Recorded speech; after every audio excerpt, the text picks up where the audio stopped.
Hello and welcome to the second segment of this series in which I go through the various mods that I've performed on my old X-Blade PC case to breathe new life into it.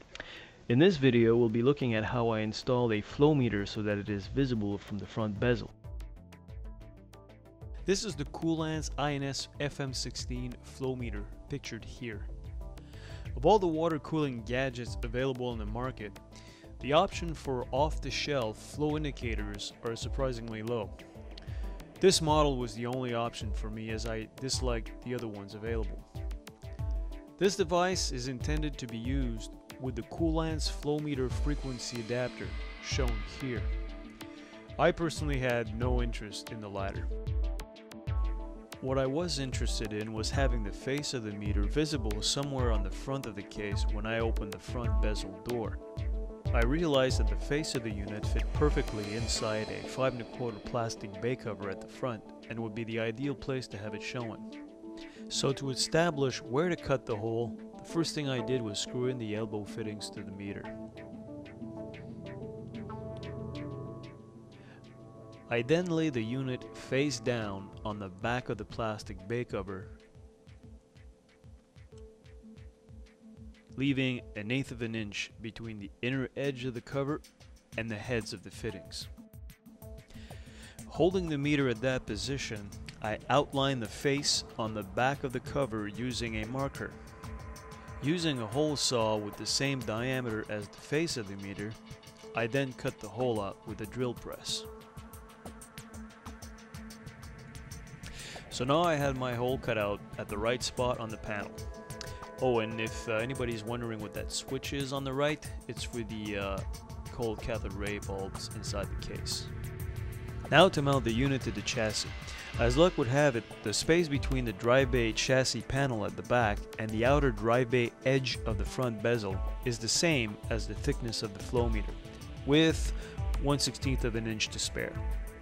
This meant that I could mount the flow meter on that very panel. So I twisted it off and, starting from the left side of the panel, I measured 1.25 inches and drew a vertical line.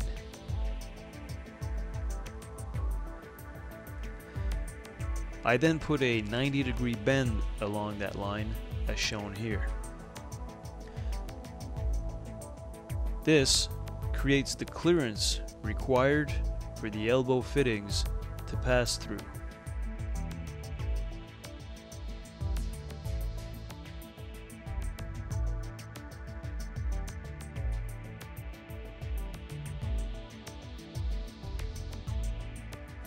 To secure the panel back in place, I used a small L bracket I made out of spare aluminum.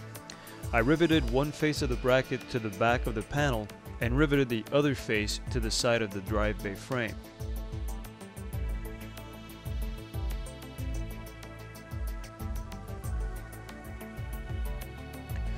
For the left side, it was a little bit more complicated. Again, using some spare aluminum cutaways, I made a support bracket that screwed to the inside of the bend on the aluminum panel and ran down vertically and screwed to the same platform that the hard drive cage sits on.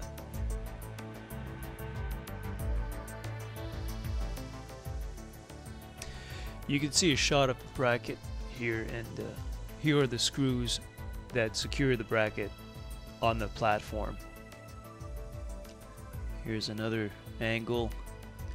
You can see part of the bracket outlined here. It's a little hard to capture, but I think you get the idea. Now the lame thing about this unit is that there's no means to mount it. No brackets, no screw holes. But taking it apart, I found that the back of the middle piece was hollow, which gave me enough room to put 2 screws out the back cover, like so. Now with those screws protruding out the back of the unit, all I had to do was drill 2 holes through the aluminum panel at the right spots and secure the unit with nuts. And to make up for that 1/16" difference that I mentioned earlier, I just used two 1/16" washers between the meter and the aluminum panel, and that took care of it. So now the meter is mounted, but I'm not done yet. You see that part there prevents the front bezel from fitting back on, so I had to Dremel out a portion, as shown here, to remedy that. Additionally, the top part of the meter, shown here, prevented me from installing the fan controller above it. So to remedy that, I had to cut a trough off of the base of the fan controller to make room for it.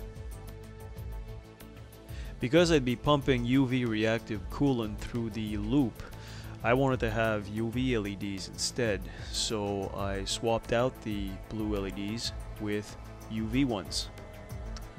These kinds right here. The link at the bottom is the website I got them from. The meter is comprised of two clear parts and a black back cover, all held together with 4 screws. Now removing the cover exposes a simple LED circuit board hidden behind the middle part. So I simply released the old LEDs and soldered in the new ones. Another lame thing about this unit is that it uses some sort of 4-pin connector that I'm not familiar with. It's not a molex, it's not a floppy connector, but something much smaller. You can see a shot of it here. So what I did was replace it with a standard 4-pin molex connector. The cable had 4 wires, black and red and yellow and white. I clamped in the red wire to the 12-volt pin of the molex and the black wire to the ground pin. I then slipped over a heat shrink sleeve to finish it off. Now because the LEDs would feed off the 12-volt pin of the molex, it was critical I solder in some resistors, otherwise they would just burn out as soon as I turn on the power. Normally you can put the resistors straight on the LED circuit board, but in this case, due to space restriction inside the flow meter, I couldn't do that. So instead, I cut the wire in a place I knew wouldn't be visible, and I exposed the red wire. I cut it, stripped it, and then soldered in the equivalent of 470 OHM in resistors. Alan Parrick's got a great little utility on his website to calculate resistor requirements for your LEDs. Here's the link. Finally, to restore the cable, I heat shrunk a sleeve over the red wire and then heat shrunk a larger sleeve over the exposed part of the cable.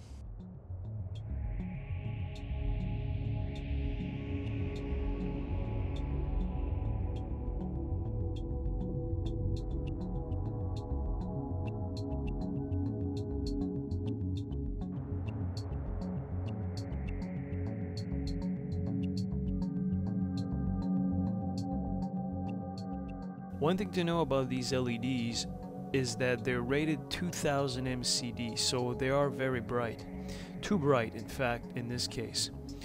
So what I did to remedy that was make a mixture of acrylic matte medium and white acrylic paint and dabbed it over the tips of each LEDs and let it dry before reassembling the unit.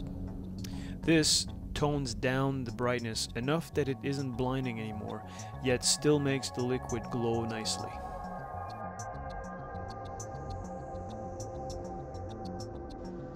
And this concludes this segment on the flow meter install. Tune in to my next video to see what I had to do to fit a Silverstone FP32 beta vise.